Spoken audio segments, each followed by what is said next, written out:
Boa tarde a todos. Gratidão pelo convite. É a primeira web aula que estou presente. Sinto que é uma necessidade, uma oportunidade de registrar aqui, né, esses anos de experiência com a triagem auditiva neonatal neste hospital, no Hospital Universitário Júlio Miller. Então, iniciando esse tema, triagem auditiva neonatal, eu trago aqui o conceito de deficiência auditiva, né? A Organização Mundial de Saúde define deficiência auditiva como a perda total ou parcial da capacidade de ouvir em uma ou ambas as orelhas. Em 2006 foi feita uma estimativa de aproximadamente 278 milhões de pessoas no mundo com essa patologia, e em 2018 os dados da Organização Mundial de Saúde apontaram aproximadamente 466 milhões de pessoas com deficiência auditiva incapacitante, sendo delas 34 milhões crianças. E as consequências são inúmeras em várias faixas etárias, né? Elas podem impor altos encargos econômicos e sociais aos indivíduos, famílias, comunidades e até mesmo países. Na fase da infância, né, o atraso no desenvolvimento da fala, linguagem e habilidades cognitivas, atraso e dificuldade de aprendizagem na escola, né? Já na vida adulta, uma das consequências é a dificuldade na obtenção, execução e manutenção do emprego. Estigmatização social e isolamento podem estar presentes também em todas as faixas etárias, né? E esse comitê, o Comitê Internacional de Audição Infantil, né, recomenda que a triagem seja feita no primeiro mês de idade, seguido de avaliação médica e audiológica até os 3 meses de idade, intervenção apropriada até os 6 meses de idade e as orientações quanto ao desenvolvimento da comunicação sempre presentes.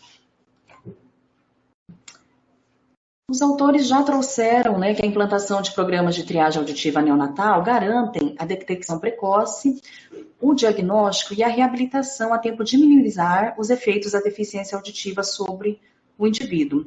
Sendo esse, então, um dos objetivos, né, de se detectar precocemente, como sugerido até o primeiro mês de idade, né, se possível, a fim de prevenir a instalação das consequências mencionadas no slide anterior, né. Quero agora contextualizar a triagem auditiva, o seu nascimento, como ela foi sendo desenvolvida no mundo e no Brasil. A primeira descrição da triagem auditiva neonatal vem com Downes e Sterrett em 1964, né? E nesse momento eles utilizavam, né, como técnica esse método que observava-se as mudanças comportamentais frente a estímulos acústicos. Ressalto que eram estímulos no nível de 92 decibéis, né? São estímulos mais fortes. E esperava-se as respostas comportamentais assim que os estímulos eram eliciados. O primeiro programa no mundo foi em Oman, né?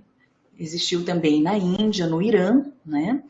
Mas foi nos Estados Unidos que o primeiro programa em larga escala foi realizado, né? E usando um outro método que não dependesse só de respostas comportamentais. Esse método foi o emissões autoacústicas evocadas transientes, né? A partir deste levantamento de White e Behrens, né, pôde-se notar a necessidade de universalizar a triagem auditiva, né, e recomendar-se que fosse realizada antes de receberem alta hospitalar. Aqui no Brasil, em 1987, os pioneiros, né, os primeiros programas foram implantados no Hospital de São Paulo e no Hospital Santa Maria, no Rio Grande do Sul, né?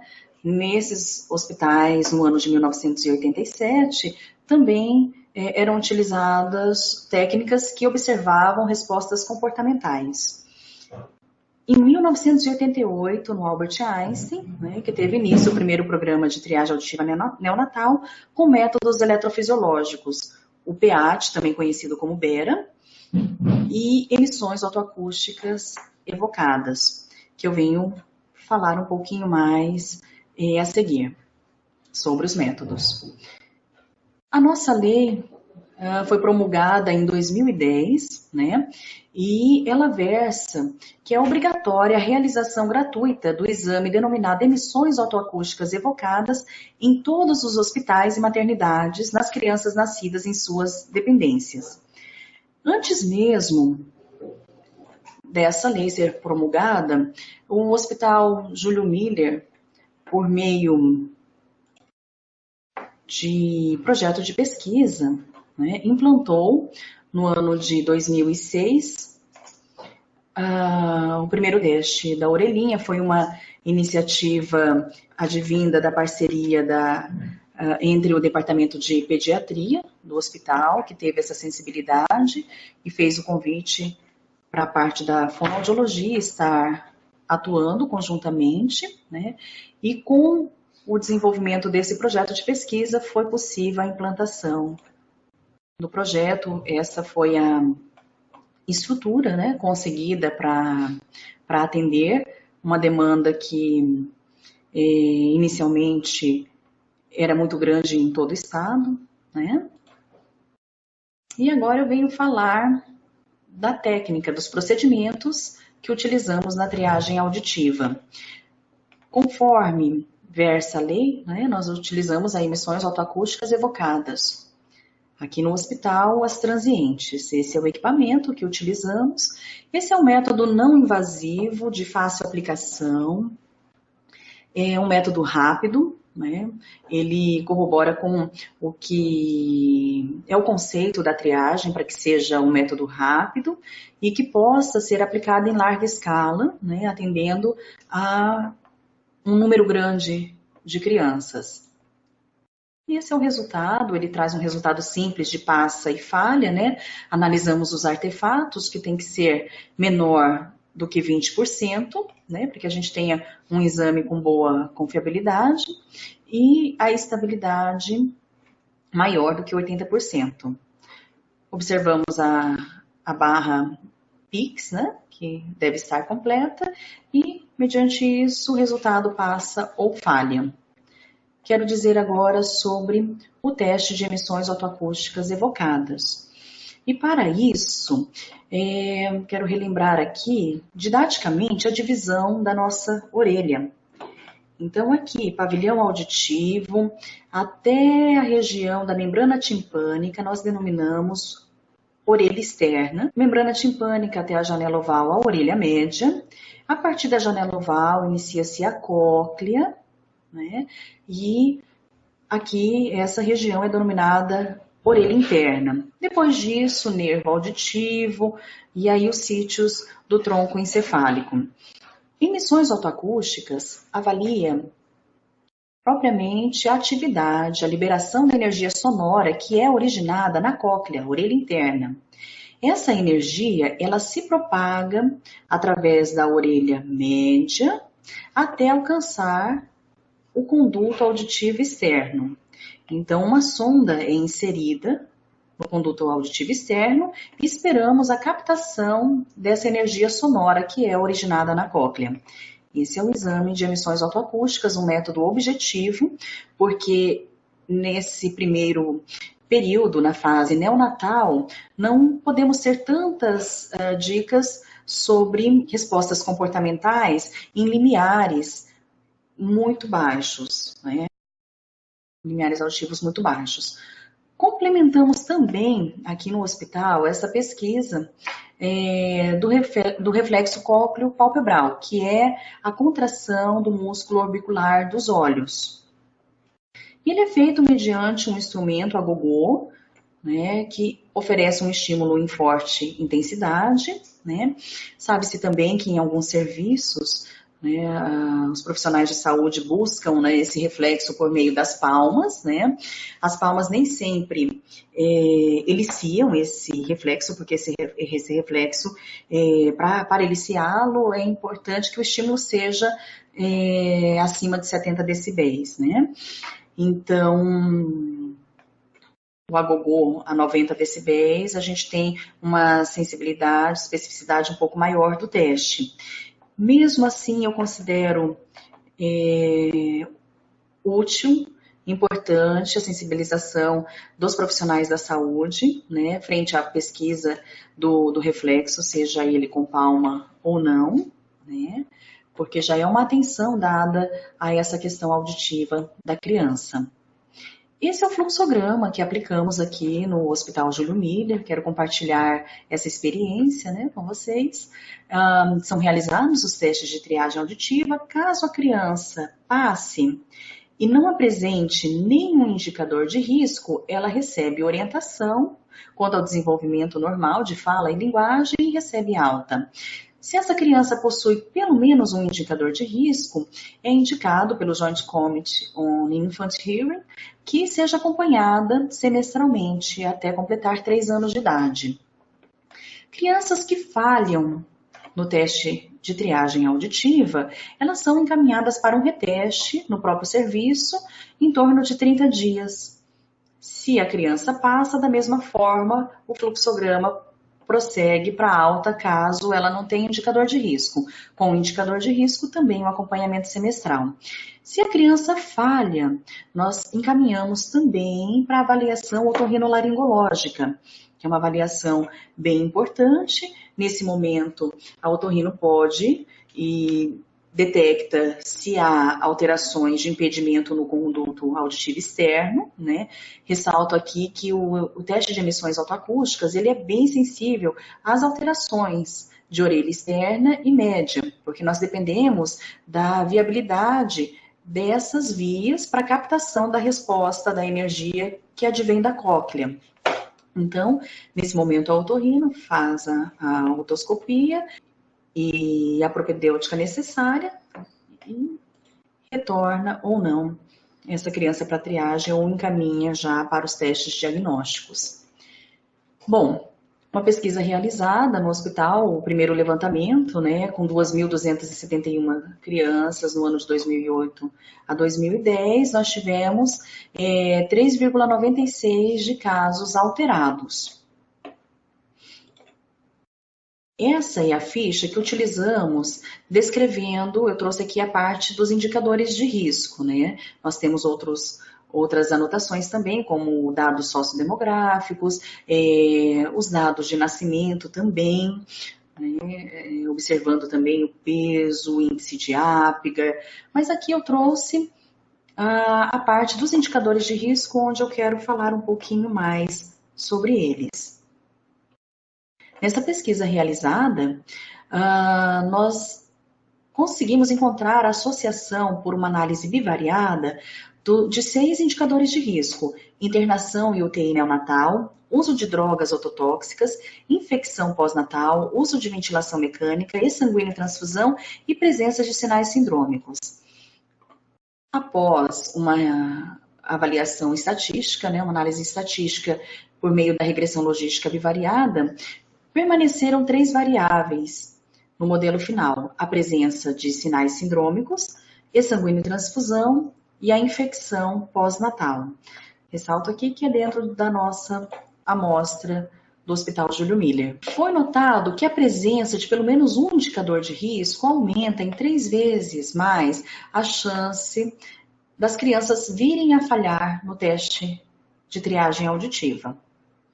Então, agora, falando um pouquinho mais sobre cada indicador de risco, eu venho passar alguns slides, né?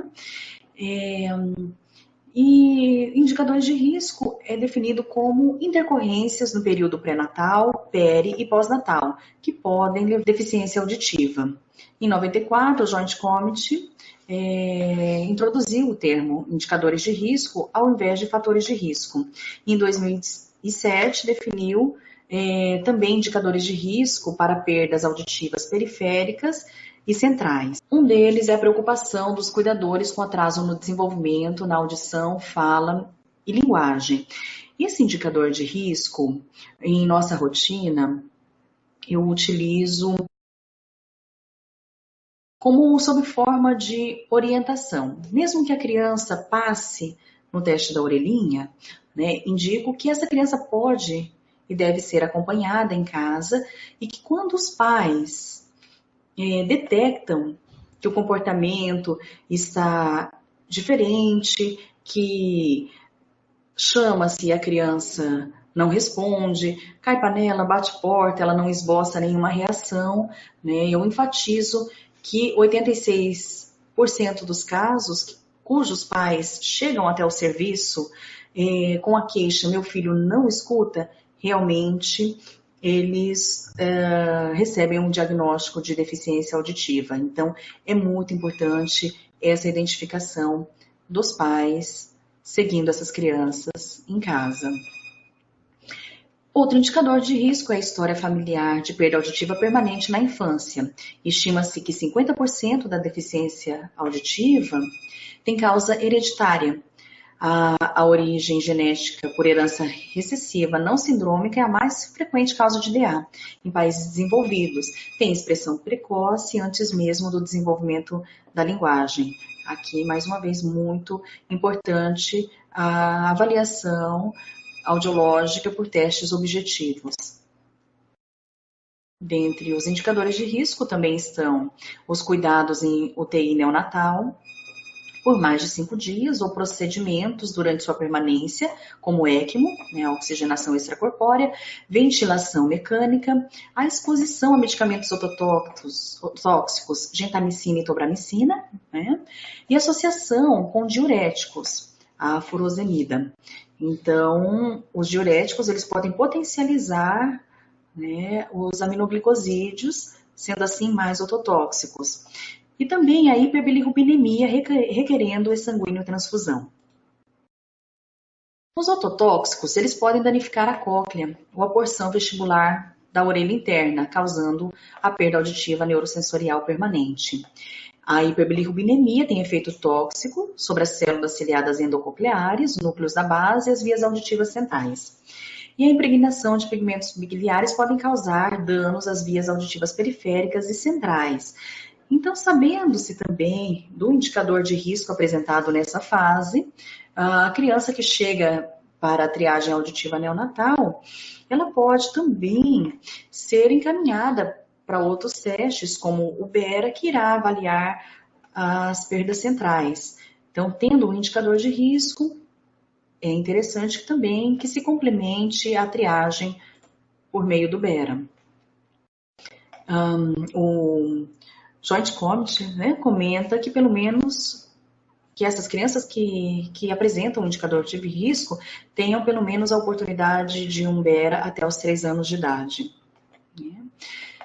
Esse exame não é um exame de fácil execução em nível, digamos assim, em tempo, né? Demora-se assim muito mais do que a realização de emissões otoacústicas, então não é um exame de eleição também para a triagem, né?